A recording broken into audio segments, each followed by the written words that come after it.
Welcome to the Fit Strong Women Over 50 podcast, episode number 193.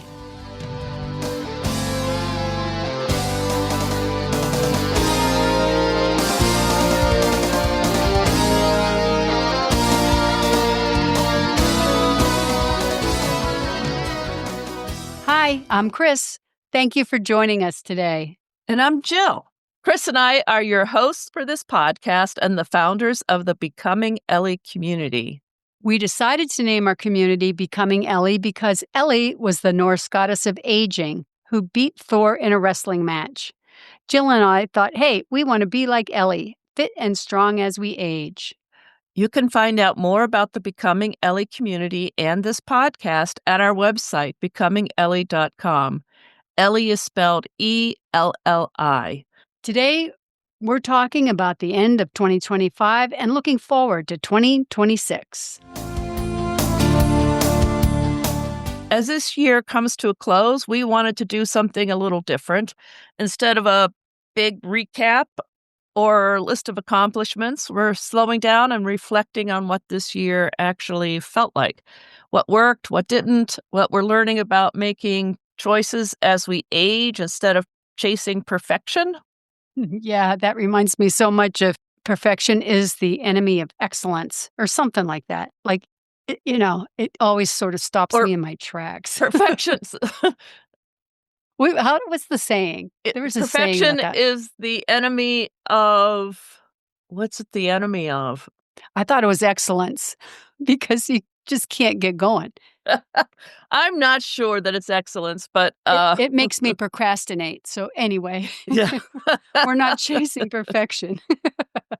And we also want to talk about something new for us. For the first time ever in the history of Fit Strong Women for the Becoming Ellie community, we're actually going to take a break in January and we'll return in February. And we'll talk more about that later in this episode. Yes. If we're talking about chasing perfection or whatever and taking a break, I want to say that rest is part of strength. Reflection is part of growth. Honestly, we've never given ourselves that much time to really reflect on some of these things. So it'll be a good month for us and hopefully invigorating. Yes, yes. So if you're listening today, we want to invite you into that same reflective space with us. I'm talking to the listeners here. As you listen, think about this question. What actually mattered for you this year, 2025? Not what you meant to do, not what you planned to do, but what you really did. One thing that really stood out to me this year is that I didn't start it with a clear goal, and I could tell. I sort of wandered. I meandered through the year. I don't want to say I was completely lost, but I didn't have a specific thing that I was working towards. I didn't have a race on the calendar because I haven't been doing races, and I didn't have anything really that I was moving towards. You didn't want to break some habit or start I some don't new know. habit. It was like, well, it just, I think it really, it showed me how important it is for me to have a goal of some kind. Yep. I guess when you're younger, you can sort of drift along and still make progress. But after 50, time, energy becomes more precious. And I think that's just, we talk a lot about recovery. That takes longer too. Everything is just a little more, it matters more. Yeah, it's like you want to be more, when you do something, you want it to matter. And it's such an important point. Drift isn't bad, but it can quietly keep you from moving towards or, something that really matters to you. Yes. Well, I did set one goal this year. I didn't do it at the beginning of the year, but I did it partway through. I said I wanted to bench press 100 pounds by the end of the year. And yesterday I went to the gym and I tried and I got to 95 pounds and I could not get past that. It was like, you would think 5 more pounds wouldn't be that big a deal, but I could not do the 100. 5 pounds was just, I didn't have it in me. So this is where I guess letting go of perfection things. Am I Yep. upset over that? No, because you know what? Getting to 95 pounds is still way higher than what my PR used to be. So I'm happy with that. But I will continue to work towards the 100. I just Yeah. am happy that I've gotten that far. Yeah. That's awesome, Jill. That's awesome. And I want to remind you, as we're recording this, we're not finished with 2025 just yet. You still have some time. No, I know I have a couple more weeks, but my mind is soon going to be turning towards Christmas Christmas and and New Year's cookies and and having yeah, people in the house and right, taking a break, taking a break. But hey, you're doing great. You're doing great. So even though you said you didn't have a goal for this year, bench pressing 100 pounds, I think, is a pretty big goal. I mean, it reminds me of the pull-up goals that you've had. So yeah. that's great. And in choosing how you interpret your own effort, that's very powerful. Yeah. Yeah, exactly. Progress doesn't have to be perfect to count. And again, for our listeners, if is there a goal that you didn't fully reach this year but still moved closer to? What would change if you allowed that to be enough? So, Jill, every year, I choose 3 words instead of doing a full resolution. And for 2025, I wrote a article about it on the Becoming Ellie website. And my 3 words were stand, sleep, and strength. And I've been doing this for years. And the one thing that I've learned is that the words have to be yours. You can't borrow somebody else's words. And well, I have borrowed yours a couple times because they were so good, but it has to fit what you feel and what you want to do in your life. And that's where that whole comparison and envy can sneak in, especially in midlife, I think. Comparison is the enemy of joy. Yes, isn't that the truth? Who said that? That was what oh, Henry Howard. Yeah, that was I remember when he said that, yeah, on one of the podcasts.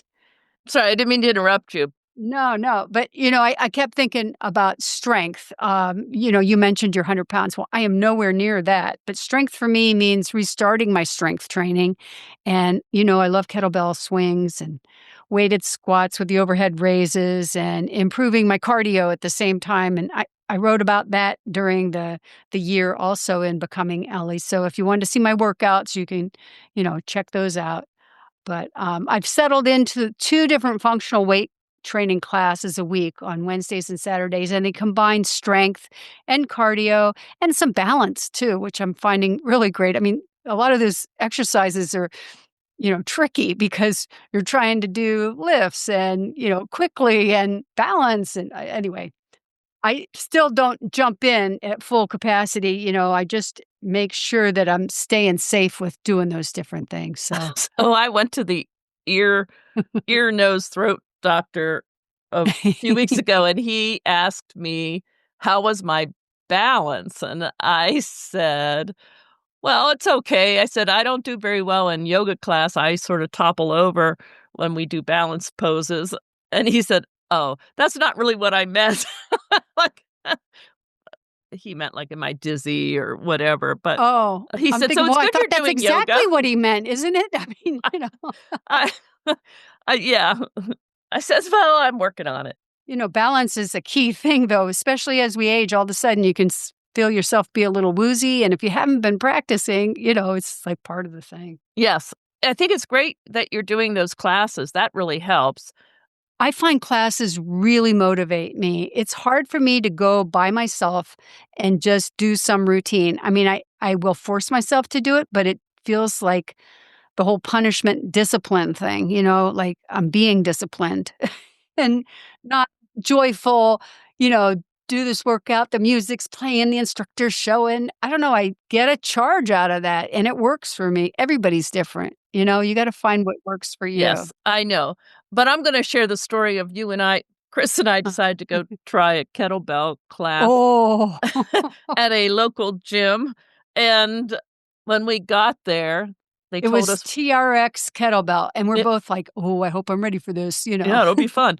And then we got there, when we were asking where the class was, the guy at the desk said, "Well, it's upstairs, but nobody ever comes to that." And we're like, oh, good, personal training. So we went, and the instructor, I think was a little taken aback, but that she had the two of us. And the two white-haired ladies walking in there to TRX Kettlebell, I think she did I think she didn't really take. quite know what to do with us. So, but the first thing she did was hand us some kettlebells, and we were both like, well, these are too small. And we, well, yeah. I mean, they, like even a swing, I'd be like, woo, yeah, well, that would have been flying across the room. They didn't even have the right sizes available. We had to go to the other side of the building to get a couple of the right sized out kettlebell. Anyway. Yeah, anyway, it was funny because it was not what we expected, and no music, quiet as a mouse. We had a good it was just this young woman who really was probably hoping that she could just sit and drink her coffee during the class time. Christmas latte. Well, and she had a very soft voice too. It wasn't the usual intensity kind of thing. I don't know. It's just different. It was just different. Yeah. It was fun. At any rate, that was, I guess, a good example of trying something, and we probably won't go do that class again, but it was fun to try. Yeah. Yeah. And I don't know. It's just it's different. Yes. Yeah. So that was another example of strength. Yeah, we've tried lots of different things this year, haven't we? Anyway, my second word was sleep. And I have to say, man, I have nailed that one to the point where it's kind of ridiculous. I've been sleeping so much lately, and it could be because December nights are long, but I've really done well getting a lot of sleep, and I've gotten 8 hours of sleep on 11 or less of the 12 nights, most recent nights, and that feels like a major accomplishment because, I don't know, there's been years where I felt like I haven't got 6 hours forever. But so anyway, I feel like I've kind of knocked that one out of the park this year, and I'm hopeful that that stays that way. And then my third word was stand. And stand is something that is measured on my Apple Watch. Otherwise, I never would use that as a word, but I just was trying to pick something that was measurable to improve. And I really did not solve that one at all, but that's okay too. So it's just how long you stand. It's not walking or stepping or. No, it's like if you're standing up doing dishes, or, if you're standing talking with people, or just, as opposed to sitting. I mean, it's the opposite of sitting. It's the idea is sitting is the new smoking kind of thing. So I thought, I'll measure that and see. But I don't know, standing, it measures stand hours and also measures stand minutes. I think there's other things that I should have picked. And so many years over the times I've been doing this, and I think I've been doing these since 2011 or before, many times I've had declutter as my word. And I've always liked having that word because I really need to do that. And I think that might be something I need to consider for 2026. The one thing I always notice, and I haven't done the 3 words for a while now, but the one thing I always noticed is there's always, it seems like, one word that is the one that gets sort of ignored, shuffled off to the corner. Yeah. And, well, the other part of the word stand is taking a stand. And, taking a stand, what do I stand for? That kind of thing. It's still evolving for me. I'm not ready to take a stand and proclaim my feelings on different things, but I'm getting closer, I got to tell you.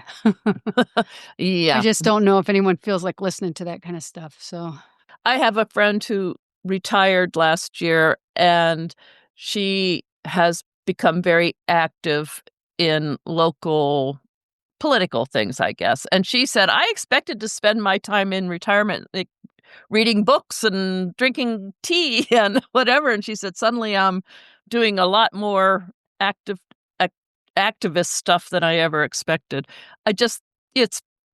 We're all drawn to different things. Right. All of those things, the strength, the sleep. Sleep is such a big one. Yeah, recovery is so important. And standing, I don't know about standing because none of my stuff ever tracks that. So, um, I can't comment on that. But I think making choices about aging doesn't mean everything suddenly becomes clear or that you know exactly what you're doing. Sometimes it just means noticing what's not happening. Yeah. And for our listeners, if you had to choose just one word for the coming year, what would it be? And why does that word fit your life right now? And I guess if you want to pick 3 words, that would work too. One thing I really leaned into this year was creative strength, I guess. Creative writing, crocheting. I made an emotional support chicken this year. I love it. I'm currently working on a Viking gnome, and I guess that's sort of it could be a souvenir of Ellie and our Norse goddess roots because I did the Viking gnome it was a male, but now I'm working on the shield maiden, and Oh, maybe very I'll cool. name her Ellie. I should put a little plaque at the bottom. Yeah, that's cool. They're those are kind of small things, but they're grounding, and I think creativity is a kind of strength we don't talk about often enough. Oh, yeah. Creativity really makes a difference. It's kind of a nourishment thing. And for me, walking has been huge. When the weather allowed it, I was walking every day, every single day in the morning, especially when the weather was nice. There's something about being outside in the good weather, in the trees with nature around, and I'd see deer and just notice flowers or leaves or trees or the clouds. I don't know, there's something about nature that really restores the soul. Then winter hit, teens and low 20s of wind, snow, slippery sidewalks, wintry mix. And I kinda let that routine go. I've been going to the gym, but it's such a difference walking around a gym with all these other people exercising around you, a lot of noise reverberating inside this big building. It's like the opposite of the quietness of nature. And, I don't know. Absolutely, absolutely. Physically, my body's working, but, oh. It is very different. People talk about using when they're walking to listen to their podcasts or audiobooks or whatever, but sometimes I don't want to even do that because I just wanna hear the sounds of nature, birds. Immerse yourself in the whole thing, the whole experience of nature, right? Yes, but the headphones and listening to things while walking at the gym would be perfectly fine. Yeah, yeah. It's just gets very loud, and then you see your friends and you wanna talk to them, and then you lose your place in the story. Not that that's terrible, I can always go back, but, there's interruptions, and it's different. It's a different experience, but instead of seeing that all as a failure, I'm trying to look at it as an adaptation, and we also had a beautiful fall this year. I think the foliage started much earlier and it lasted really long, much longer than usual. So noticing the seasons, that's part of staying well too and adapting yourself to the seasons. I don't know. Right, I think, there is sort of a meditative aspect to Yeah. immersing yourself in nature like that. It's not particularly meditative to walk in your gym, I Oh, guess. no, I wouldn't call that a meditation. Well, I can sit in quiet in the dark when I first wake up and, meditate, but I find the movement of walking and the sounds and the look of nature and all of that, it just feeds my soul better than just sitting there. Yep, I understand that. Meditation's hard. I don't But know. sometimes adapting your routine is important. It means adjusting to reality. Sometimes, like winter, we had such a quick onset of snow and storms and freezing cold that it was hard to you just had to adjust. You'll be able to bundle up soon and enjoy a winter walk, but you just have to adjust. That's Yeah, yeah. Get into another routine that's healthy. Yeah, so I guess that leads to another listener question. What routine might you need to adapt or release without telling yourself a negative story about it. I struggle with that one, so. Me too. Okay, so let's talk about January. We're taking the month off, and we're planning to return in February. After 8 years of producing this podcast every month, we need time to revitalize, not just for ourselves, but the show itself. Exactly. Yeah, we're going to use January to rethink about the podcast, the website, our community, the whole thing. We haven't lost our passion for staying strong and fit. Yeah, and we want to make sure that what we're doing is of value to everyone. I mean, if we're going to do the work, we want it to create something that serves our audience. Right. When we were putting this together in 2017, launching our first podcast in 2018, it felt very new, and there really wasn't much for women over 50. Podcasting was still, even though it'd been around for a while, it was still relatively new. And, now after 8 years, we want to try some new things too. So we would like input from all of you listening. What topics do you want more of in 2026? Or what ideas do you have about the podcast or whatever? You can email us at chris@becomingellie.com or at jill@becomingellie.com, or you can just send us a message through the website or post a comment in this, Facebook, wherever, just like you normally do. So when we get back in February, we'll have a clearer sense of direction, and we might adjust our format slightly, but the heart of what we do, supporting women over 50 in getting and staying strong, that's not going to change. No, that's the important part. Before we wrap up, I want to mention a few podcast episodes this year that really stood out, at least for me. One was the bone health episode with Dr. Lisa Moore. She was is a physical therapist, and her episode was packed with information that so many of us need. I know a few people have said to me that episode was really helpful to them. Yeah, she did such a terrific job. Yeah, and the other episode was with Dr. Paul Kolodzik, who did the metabolic health and continuous glucose monitors. I found that a really helpful episode personally. Yeah, it's great. Some of the different people that we've talked to over the years, it's been so wonderful. And one I wanted to call out too was Wellness Wednesdays with Sally Duplantier. What she has isn't exactly a podcast. It's a Zoom meeting, a giant Zoom meeting on Wednesdays where she talks, and she's a gerontology expert, or she has experts that talk about health span versus lifespan and how to improve the quality of your life. She is just wonderful. She is, and so impressive because she's, the woman who went and got her master's degree and is working on her PhD and she's in her 80s now? At least 70s. I don't know. You'd never know by looking at her. She's so full of energy. Very vibrant woman. Oh, yeah. Anyway, she's one that sticks out. Her episode is one that sticks out in my mind. And some of my other favorites over the years are the ones featuring everyday women, women over 50 who intentionally stay fit and eat well so that they can do amazing things. And, I love finding women like that to talk to.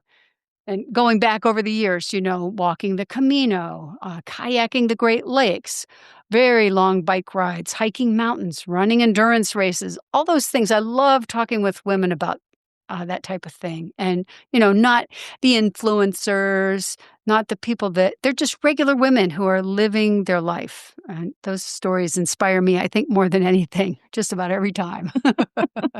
So, and again, if you're listening, if there was an episode this year that stayed with you, let us know. We want to know what resonated or was particularly helpful to you.